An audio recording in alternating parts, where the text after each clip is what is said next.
White of the New Music traveled to her hometown of Vancouver to interview the guys of Skinny Puppy. When Network Productions released the first Skinny Puppy album, for some it must have seemed like tales from the dark side, which in a way is what Skinny Puppy is all about. Through their music, they do a kind of reality therapy, an instant feedback about the world around us without being nice. In their electronic purging, it was their express intent to reveal the hidden and the inhumane, which saw them tackle issues like animal vivisection and environmental pollution.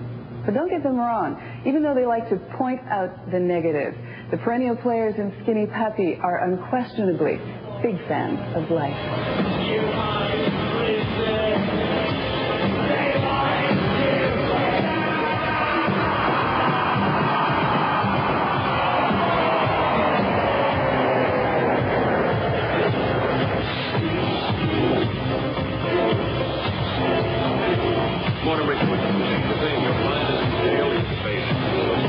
They say familiarity breeds contempt, and it seems to me in Skinny Puppy that there's a certain amount of contempt that actually works for this band. Okay. Well, it's been there since the beginning.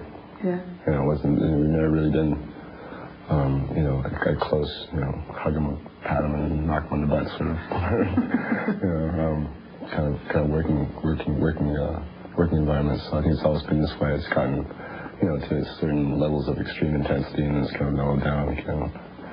You know. Where is it right now? Right now, I don't know. I kind of talked to Kevin for the first time today in a long time, so kind of appropriately so. I always look at, we have like a playground relationship where, you know, I look back to when I was a kid and remember the type of relationships I had with some of my best friends, and they'd last a long time, and they have everything involved in them, from, you know, some form of hatred to some form of love. But yet they're long-lasting, and you do a lot of things out of it. And this is the way, you know, this project has always been to me, where we're like a bunch of small kids that, in a playground where we have our petty fights and we have our good times and we have everything, but yet we have endured this long. So obviously there's something very good about it.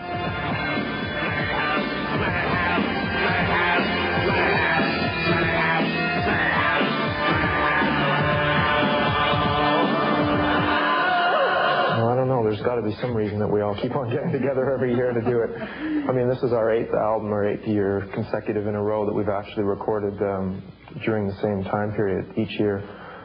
And so it's sort of more like a customary gathering than an actual band at times. But yeah, it's on a yearly cycle, and it seems like it's either we're going on tour one year.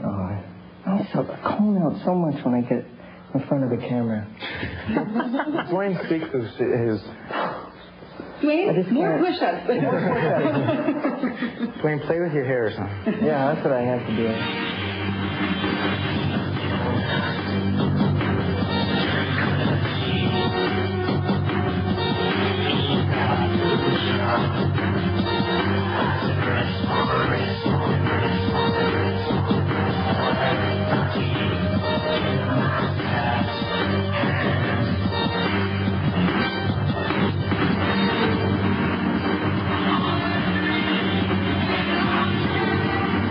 Industrial music is not the kind of music that you think of when you think of Vancouver. You think of guitars and, you know, vibes and stuff like that, and harmony and other, you know, good basic rock and roll. And here's Skinny Puppy as an example of that art community, and that community that goes out and explores the underbelly and the roadkill and all that kind of stuff. And you don't think of that as Vancouver, but there is that element there. And then we reflect on a lot of, I think, issues that, you know, you can personify to yourself in a way. Like if you're talking about pollution of the earth, well, I would write something about pollution of the earth by personifying the pollution of my own body with certain vagrant toxins, you know, and things like that. And then you can get across something that has meaning and can generally affect people more than just these issues and statistics coming across. But we don't celebrate violence.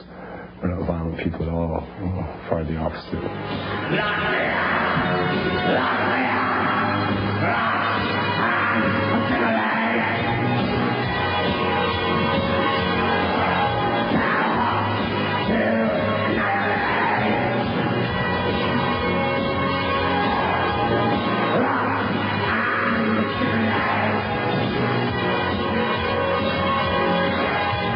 dragged me down here. I didn't want to come. I didn't want to. The bright lights are too much. Yeah, they made me do push-ups to get my color out. Still no luck. Still no words. I think the greatest thing about this music was when we first started doing it, and I started writing lyrics that were like reflecting my mood at the time. The amount of people that came out of the woodwork that were just attracted to it by the fact that somebody else thinks that way, you know, as opposed to feeling like they're just shut away from the world and not part of the system and not part of the positive thinking ideals that we all are supposed to go through life with, and we're not supposed to be down, we're not supposed to think this way, we're not supposed to ever think that way, or you're really bad, you know, and I think that's the most gratifying thing about choosing this path and trying to, like, you know, continually work on the lyrics and things like that. It's just the amount of people that are just glad and happy that there's somebody else out there like them, you know. We wouldn't attempt Skinny Puppy without myself, Dwayne, David Ogilvy, and Kevin Ogilvy together in the studio. So you know, it really hasn't changed its format as far as like what we are setting out to do, because we're in actuality all eager to see the results of the project.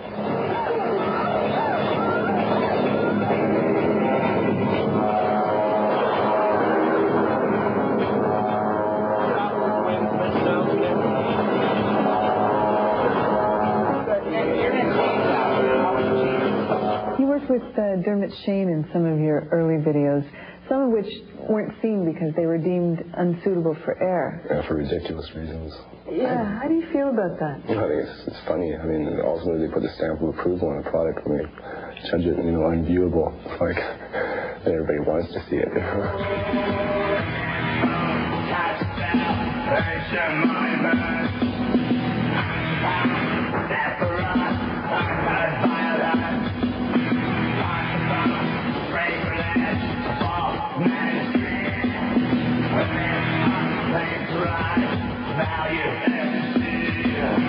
First video was supposed to have we had in the background of Dig It, which is one of the lyrics is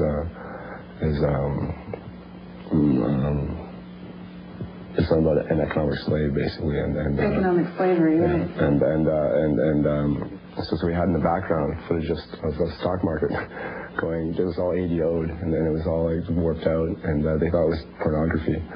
And frame by frame, yep, there's a penis, there's intercourse, yep.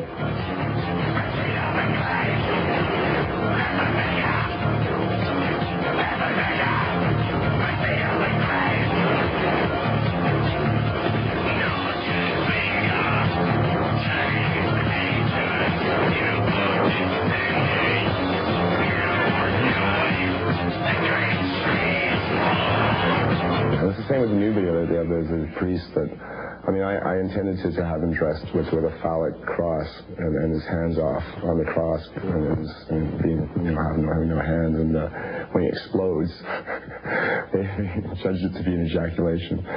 So it's like, you know, they're sick, man. I'm not sick. I honestly, I didn't even think of that at the time. You know, when I heard that, I was like, yeah, okay, that's great.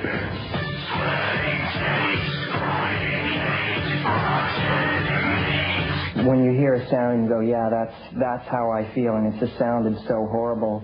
You were saying if you were worried, you know, confusing people in that you were just expressing sheer anger or, you know, destroyed, decayed. I mean, it is for the celebration of life, the great things that there are in life, to go out there, that we cry and take things from the world and put them into the music and show you what it is that we found in the world, because it is so special. It is. Sometimes I get to the end of my set.